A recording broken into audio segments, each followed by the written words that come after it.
Hey guys, Remington model 742. The 742 was made from 1960 until 1980. I'm not sure what year this one is. This one's not in bad shape. The wood's in really nice shape. There's a little scratch um, over there. It's got the butt plates in one piece as well as the grip cap. And woodwork is really in good shape. Same with the front stock. But the receiver is kind of mottled. It actually reminds me of a Winchester 94 with that sintered action. But anyway, that's what the receiver looks like. And the barrel is got the same problem. I'm not sure what caused it, but it's coming off everywhere. On the bolt, there's supposed to be a plastic sleeve or cover on the bolt that kind of covers that on the inside, so you don't see the workings and to keep the dust out. It actually goes, it's held in by, it runs on the inside and it's held in by the charging handle. Those are available. I'll get one of those and replace it. What's got to happen with this is that the woodwork needs to stay as is. Nothing needs to be done to the wood. What has to happen is we got to reblue the barrel and the receiver. Okay, disassembly. We got to get those two pins out, get the trigger group out like on a Remington 870.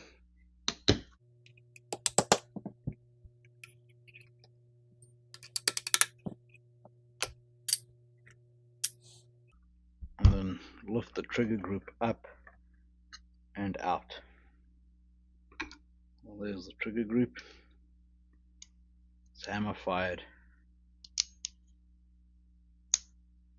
That trigger group looks exactly the same as the Remington 760 pump action.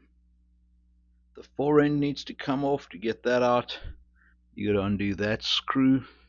Okay, that's the screw that holds that in.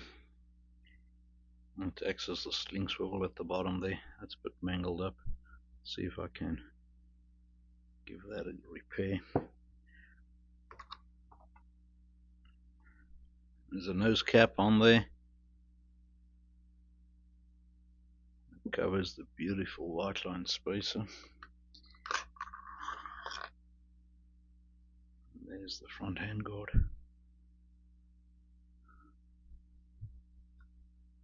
So this is semi-automatic, and the way it works is it's got a gas block over there. It taps gas, and it will.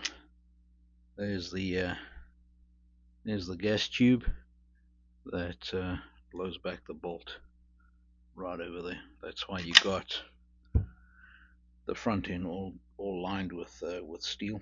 That's to suck up the heat from the gas, from that gas port. We need to get that roll pin out so that we can get that spring out, and we got to ultimately get to that 8-cornered nut over there.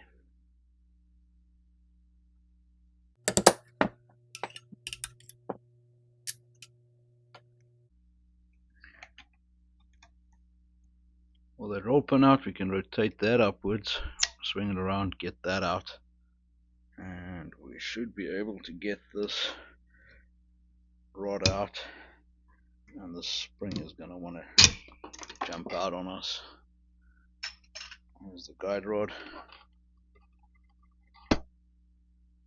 There's the spring. We're still captured. There's a little pin over there that we got to knock out to get the charging handle out, because the bolt needs to go out the front. It sits right there. It does give you a little bit of space to get it in.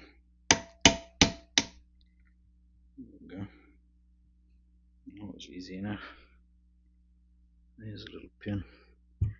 It's got a like a serrated side, so it goes in from the bottom. Now we should get the bolt handle out, or the cocking handle. Now we got to get that nut off, and you need a special tool to do it. You can't get a socket in there because it's too close to the barrel, and it's also 8-cornered. There's a special tool.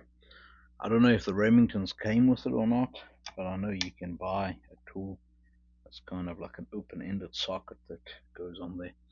But if you got a crescent wrench or a shifting spanner, you can make it work. You just got to take very small turns on it.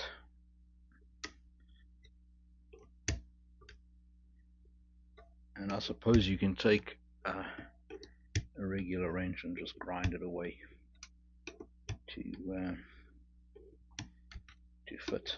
And I guess that's what I'll do if I've got to work on more of these.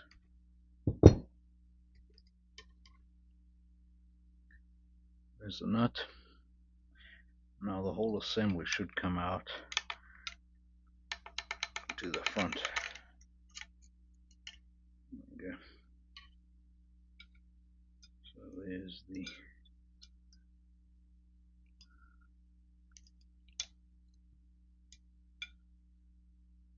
bolt.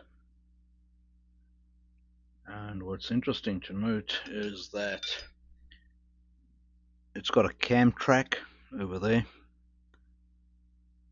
There's a cam track there and a cam track there with a pin, and that's what unlocks and unlocks the bolt. But the pin in that cam track is the charging handle.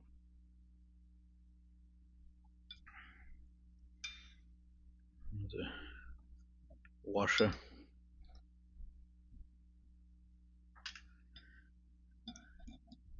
And this just turns sideways, and that takes off the action bars.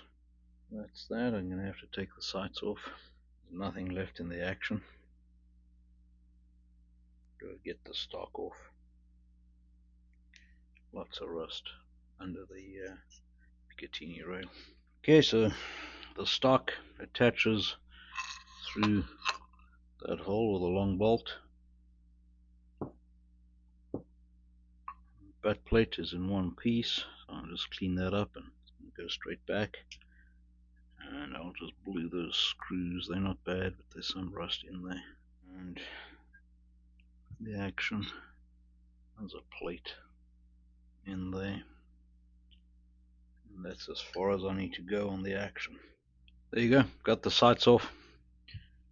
So the way they come on, the front sight screws on, and somebody's been in there because that was not me.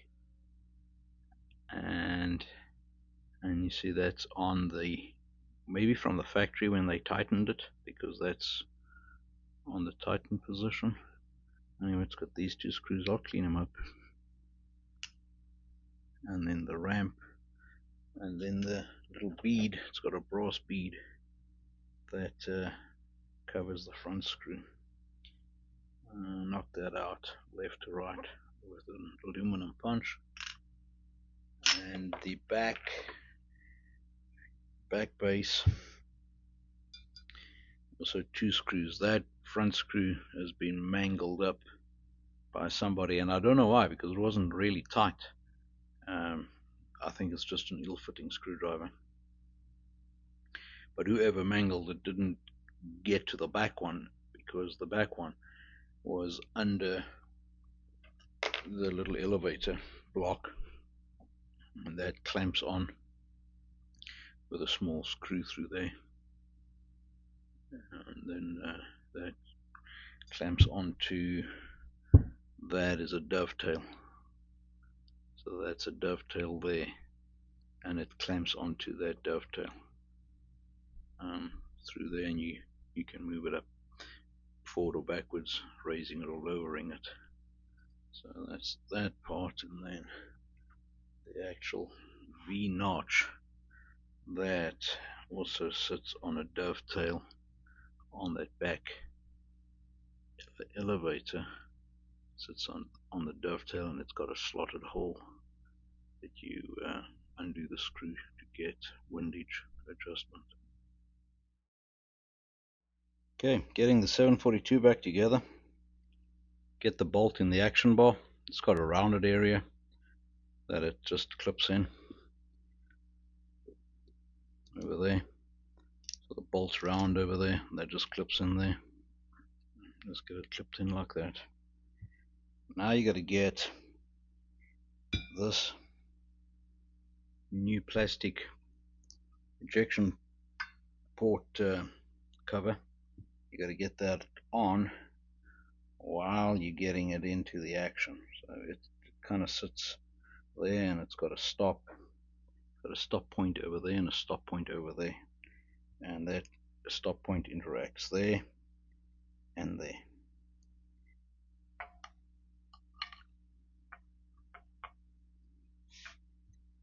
Okay, got that.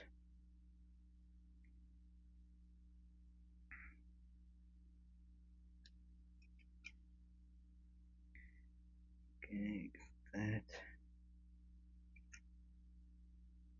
I can't see why they leave it out. A lot easier to leave it out than put it in. Okay, it appears it's in its groove.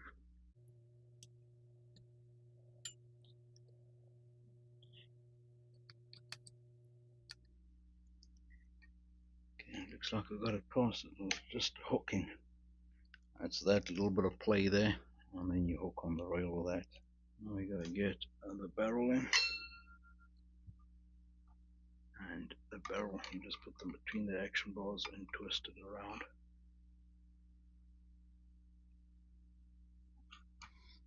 And that's turned on us. That must be that way around.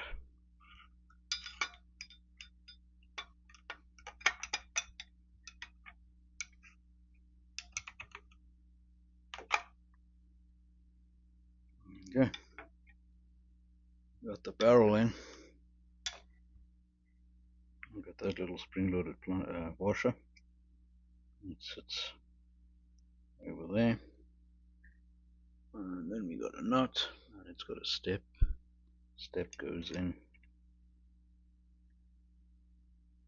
towards the action. Let's get it all aligned.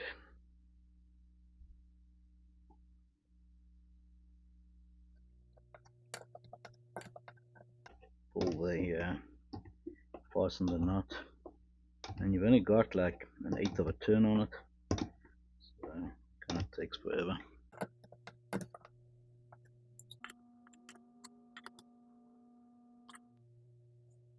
Okay, gotta line up the new ejection port cover. It's got a half-moon cutout in that position. That's where you get the charging handle in. You gotta get the charging handle through. Okay, make sure it's home. Give it a light tap. Okay, so that's in. And then we gotta get the small pin that keeps the charging handle in. It's got a serrated end on the one end. That's facing to the bottom. And you got a little hole on the bolt right there. That's where it goes in.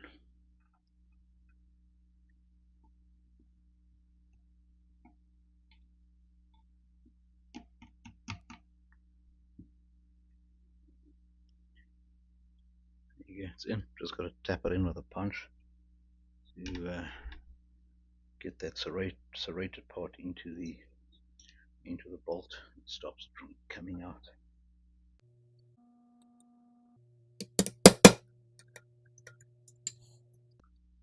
There you go. Bolt handles in. Dust covers on.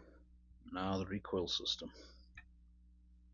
It comes in with that, this, and then finally a roll pin to hold it in.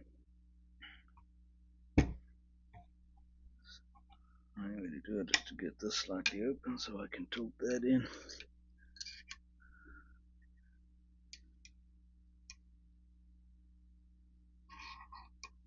So the recoil rod rides on that bar. So I've got to get that bar in.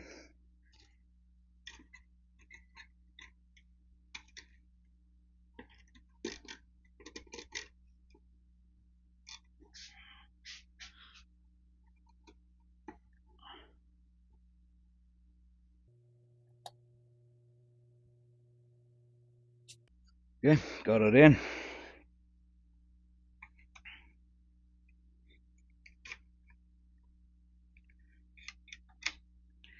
Now we got to get that collar on.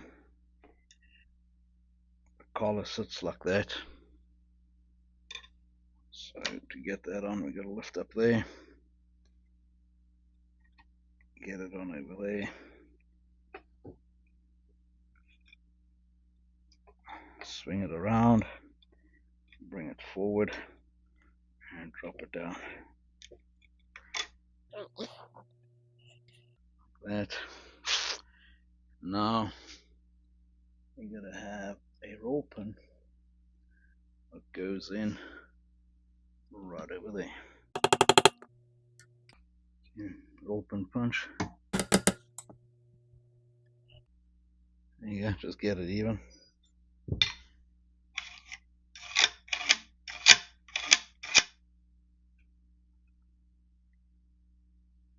I just got to get the front, the fore end on, the front stock. It slides in from the back, from the front, I mean. There you go, and a little spring washer there just kicks out and holds that in position. Got the fore end cap, and then we got this screw that goes in there. Need a big screwdriver.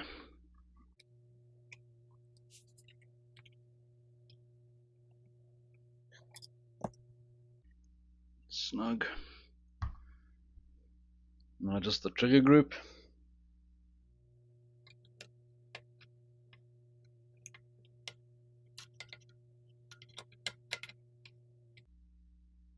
And the trigger group's got 2 pins like a shotgun.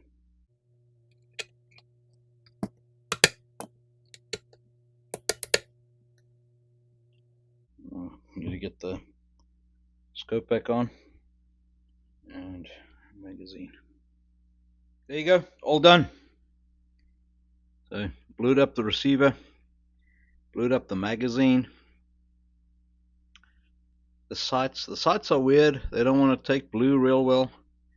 I don't know what it is. Maybe a type of stainless. I even try to put some cold blue on them, and it's not taking blue at all.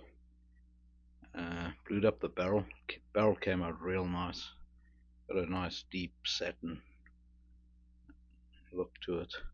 Same with the front sight. You get like a bit of a shiny spot over there. There's nothing I can do about it. I don't know what what the material is. Same there. Blued up the cap and that.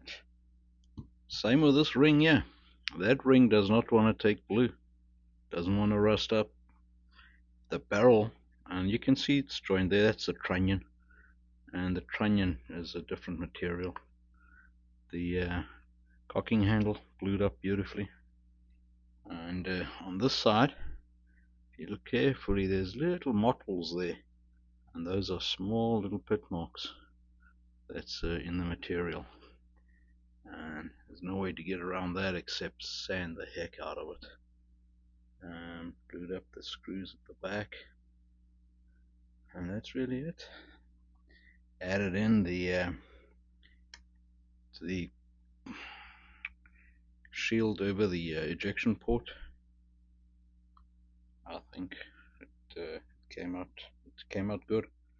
Anyway, guys, I hope that you found that interesting. I hope it helps somebody out there that wants to break one of these down.